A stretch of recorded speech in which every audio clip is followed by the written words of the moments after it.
Maintenance उतना ही कठिन होता है क्योंकि ये हमारे इधर सरवाइव नहीं करते कि हमारा इधर का जो वेदर है और जिधर से ये आते हैं उनमें बहुत फर्क है। हम जो नॉर्थ इंडिया में रहते हैं यहाँ पे बहुत तेज गर्मी होती है और जो सकुलेंट पौधे हैं उनको थोड़ा सा कोल्ड क्लाइमेट चाहिए रहता है और ये डेजर्ट प्लांट है में कम पानी में सरवाइव करते हैं, ज़्यादा पानी इनको नुकसान करता है। तो थोड़ी सी जानकारी यदि हमारे पास हो और सही डायरेक्शन, पानी की मात्रा, हम इसकी सॉइल कैसे तैयार करें और कैसे इसको प्रोपोगेट करें, ये सब जानकारी मैं देना चाहती हूँ क्योंकि ये दिखने में इतने सुंदर हैं और छोटी जगह पे हो जाते हैं। और मिनिएचर ट्री गार्डन जैसे मैंने यहाँ पे डिस्प्ले किया है तो इतने छोटे छोटे पॉट पे हम बहुत सारे प्लांट ग्रो कर सकते हैं। और सबसे अच्छा कि वन टाइम इन्वेस्टमेंट है कि पहले जब हम इनको परचेस करते हैं तो काफ़ी कॉस्टली आते हैं ये प्लांट, पर जब हमको इनको प्रोपोगेट करना आ जाता है और सही डायरेक्शन की बिगनर कैसे स्टार्ट करें ये भी मैं बताऊंगी आज आपको।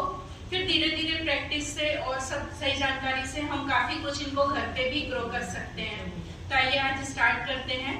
तो सबसे पहले मैं जानकारी दूंगी कि जो बिगनर्स हैं और जिनको आता है उनको तो सारा सब कुछ पता ही होगा, जो बिगनर्स है उनको किस प्लांट से स्टार्ट करना चाहिए और उसकी सॉइल कैसी रहनी चाहिए और पॉट का सिलेक्शन ये भी इसमें बहुत महत्वपूर्ण होता है। तो ये सारी सब हम स्टार्ट करते हैं। तो जो कुछ मेरे पास बने हुए हैं उनसे ही मैं पहले स्टार्ट करती हूँ, फिर सॉइल बनाना हम सिखाएंगे। तो जो कुछ हार्डी प्लांट है वो मैं बताना चाहूँगी। पौधों के बारे में पहले जो प्लांट है उनकी जानकारी दे देती हूँ। जैसे मैंने ये बास्केट बनाया है, इसमें जो प्लांट है ये बिगनर्स के लिए, जैसे ये हॉर्थिया है, ये बहुत जल्दी सरवाइव करता है और ये कम मेंटेनेंस मांगता है। जब आपको इसकी सॉइल बनानी आ जाएगी तो ये बल्क में प्रोपोगेट हो जाते हैं काफ़ी मात्रा में और दिखने में भी बहुत सुंदर लगते हैं। इसमें कई कलर आते हैं, वेरिएशन आते हैं। तो ये जो है ये, और सबसे बड़ी बात कि आप जिस पॉट में उसको डाल रहे हैं उसमें जो है वो सारे सब एक ही, इसमें जैसे हार्डी मैंने डाला है तो बाकी जो प्लांट है वो भी हार्डी रहने चाहिए। ये सिलेक्शन भी महत्वपूर्ण होता है। तो आप जैसे मैंने इसमें बहुत सारे डाले हैं तो आप इसको पहले जब बिगनर्स हैं तो पौधे जो प्लांट है उसकी हाइट भी कम होनी चाहिए क्योंकि इनकी जड़ बहुत गहरी नहीं होती है और ये ऐसे भी नहीं बढ़ते और हाइट में भी नहीं बढ़ते हैं। इनमें से जो इनका जो होता है ग्रोथ का, वो उनमें से बेबी निकलते हैं, वो इनका ग्रोथ होता है। और सबसे जो इनका बेस्ट टाइम होता है वो विंटर होता है। विंटर में ये अपना जो कलर है, अभी आपको ग्रीन दिख रहे हैं, यही सारे विंटर में रेड हो जाते हैं और फ्लावरिंग भी विंटर में आती है। पर सबसे ज़्यादा मुश्किल होता है इनको बारिश और गर्मी से बचाना। विंटर तो इसमें आप महीना भर भी पानी न देंगे तो बहुत अच्छे सर्वाइव हो जाते हैं, पर बारिश से बचाना और गर्मी से बचाना थोड़ा टफ होता है। तो इसके लिए हमको अपने घर के जो डायरेक्शन है, और ये बार बार जगह बदलना भी पसंद नहीं करते कि आपने विंटर में अलग जगह रखा, फिर समर में अलग रखा, फिर बारिश में अलग रखा, ये भी पसंद नहीं करते। आपने अपने घर में जो इनडायरेक्ट सनलाइट आए और जहाँ बारिश का पानी न आए वो जगह, और जब हवा का फ्लो बहुत अच्छा हो वो जगह, वो डायरेक्शन आपको चूज करना पड़ेगा। और दूसरा, जहाँ पे आप रख रहे हैं उस वहाँ से ड्रेनेज बहुत अच्छा हो इसका, कि हम पानी डालें और वो तुरंत ड्रेनेज हो जाए, वो जमाव नहीं रहे पानी का। तो ये जगह जब हम चूज करते हैं उसके बाद हमको सकुलेंट का उगाने का फिर ट्राई करना चाहिए। जैसे ये है, ये देखिए कितने छोटे इसमें हैं और इसकी जो ओवर ग्रोथ हो रही है वो ये है। अब मुझे यदि प्रोपोगेट करना है, इसको बढ़ाना है, तो मैं ये कटिंग करके और फिर बढ़ा सकती हूँ। तो इनसे ही कटिंग होती है और इनसे ही प्रोपोगेशन होता है। कुछ जो प्लांट रहते हैं वो कटिंग से लगते हैं और कुछ जो होते हैं वो लीफ से प्रोपोगेट होते हैं। जैसे ये एचेवेरिया है, इसमें बहुत सारे आते हैं। जैसे हमारे सीजनल प्लांट रहते हैं, नॉर्मल जो सीजनल प्लांट रहते हैं ट्यूलिप वगैरह, वैसे ही ये होते हैं, ये भी सीजनली होते हैं। तो यदि ये खराब भी हो जाए तो हमें दुख नहीं करना चाहिए क्योंकि ये जो सीजन आने पे ही ग्रो होते हैं। तो जब हमको लगता है कि अब इनकी पत्तियां झड़ रही है तो हम इनको प्रोपोगेट करते हैं। ये जब झड़ने लगी तो मैंने इनको प्रोपोगेट कर लिया। तो जो सॉइल मिक्सचर मैं सिखाऊंगी उसमें भी सॉइल में ये डालते हैं, इनको लीफ से प्रोपोगेट करते हैं। तो ये देखिए ये बेबीज आ गए। तो ये एक प्लांट से मेरे पास इतने सारे प्लांट तैयार हो गए। तो प्रोपोगेट कैसे करना ये भी मैं अभी सिखाऊंगी आपको। तो ये बेसिक है। 15 दिन में पानी नहीं देते हैं तो कुछ नहीं होता, क्योंकि इसकी जो सॉइल मीडिया है वो काफ़ी अच्छी बनी हुई है। तो इसमें आप जो अगेन आपको ये पता होना चाहिए कि कौन सा किस वैरायटी का है और किस फैमिली का प्लांट है। तो इसमें जैसे इसके साथ है ये हॉर्थिया, ये भी हार्डी प्लांट है। तो इनका कॉम्बिनेशन करके हम मिक्स करके और ट्रे गार्डन कर सकते हैं, और नहीं तो आप चाहें तो जैसे ये एक प्लांट से ये सारे मैंने एक ही से ये कलेक्ट किए हैं। तो एक प्लांट आप यदि लगाते हैं नर्सरी पॉट में तो इनके बेबीज, ये सारे बेबीज होते हैं, इनसे ही निकलते हैं। फिर हम इनको निकाल के अलग अलग करके इतने प्लांट तैयार कर सकते हैं।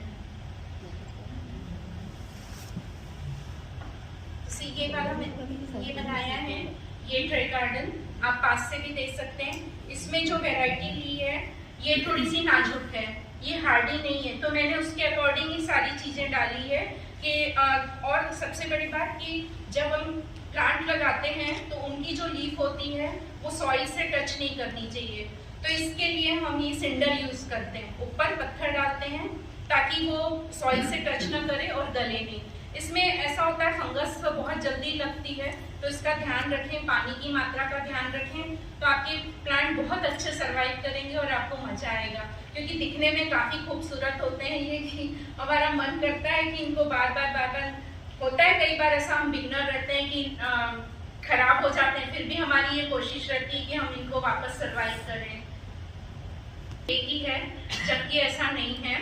हाँ, ये ठीक है कि दोनों के अंदर पानी रहता है, कैक्टस में भी सेम रहता है कि आप उसको रेती में ही प्रोपोगेट करते हैं, रेत में ही लगाते हैं, रेती की मात्रा ज्यादा रहती है और सेम वैसे ही धूप में रखना रहता है। पर कैक्टस रखें, बार बार आपको बनाने की जरूरत नहीं है। हम बना के सारा मटेरियल कलेक्ट करके और एक बार बना के रख सकते हैं, क्योंकि लगभग जितने भी सकुलेंट हैं सबकी सॉइल एक जैसी होती है।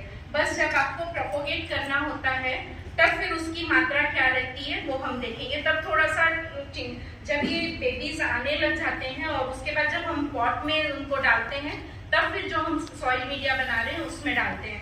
अभी जो मैंने ये प्रोपोगेट किया है उसमें सैंड और कोकोपीट की मात्रा ली है, क्योंकि कोकोपीट में इनकी जड़ों को फैलने के लिए जगह चाहिए और पोरस कि नीचे वो बहुत खुली सॉइल हो, तब इनकी जड़ बहुत अच्छी सर्वाइव करती है। इसीलिए हम कोकोपीट और सैंड में ही ये उगाते हैं। और कुछ दिनों में जैसे 2 दिन 3 दिन में जो रूट हार्मोन रहता है, रूटिंग हार्मोन, उसका हम स्प्रे करते हैं। इनमें पानी नहीं डालना होता है, बस स्प्रे से रूटिंग हार्मोन कर दीजिए छिड़काव, तो ये बहुत अच्छा स्प्रे से, तो ये बहुत अच्छे बेबीज निकल जाते हैं। अब सोचिए ये कितने प्लांट मेरे पास तैयार हो जाएंगे जब मैंने ये लीफ से स्टार्ट किया है प्रोपोगेट करना। तो ऐसे करके आप इनकी क्वांटिटी बढ़ा सकते हैं। बस जो मैंने टिप्स दी हैं उसको फॉलो करो तो आप बहुत कठिन नहीं है लोग। और जो नर्सरी वाले हैं वो शायद ये बात नहीं बताते हैं, उनके जो पॉट रहते हैं या तो कोकोपीट में प्लांट लगे होते हैं या फिर लीफ मोल्ड में लगे होते हैं। जो पूना से आते हैं ना वो लीफ मोल्ड में लगे रहते हैं, सबसे बेस्ट रहता है लीफ मोल्ड में उनको सर्वाइव करना। पर वो नर्सरी वाले कैसे पाइप से पानी देते हैं तो इस पे भी वो पाइप से ही पानी चलाते हैं, जबकि इनमें पानी देने का सही तरीका या तो आपके पास केन हो जिनकी नोजल लंबी हो या फिर ऐसी कोई बॉटल हो जिनके थ्रू बस आप एक डायरेक्शन में पानी डालें। छोटे से इससे, बहुत बड़े से नहीं डालना है आपको, जितने छोटे से डाल सकें आप वैसा डालना है, बस एक डायरेक्शन में डालें। और दूसरा ये होता है कि जो ये जैसे छोटे रहते हैं इनमें आपको वाटरिंग, तो इसकी ये हम इन पे तो नहीं दे सकते, मतलब ऐसे जड़ में नहीं लगा। जो दूसरे प्लांट रहते हैं हम उनकी जो टहनियाँ रहती हैं उनको डिप करके उसमें प्लांट कर देते हैं, पर इनमें ऐसा नहीं कर सकते। तो इसको पानी में मिला के और फिर स्प्रे करते हैं, या तो फिर आप सॉइल में डाल दीजिए, जब हम सॉइल बनाते हैं उस समय डाल दीजिए। तो अब हम सॉइल बनाना देखिए, ये जैसे है ये इसमें बेबीज निकले हैं, ये ऐसे बेबीज भी आते हैं, आप इनको भी कट करके, हाँ परलाइट है बस सिंडर और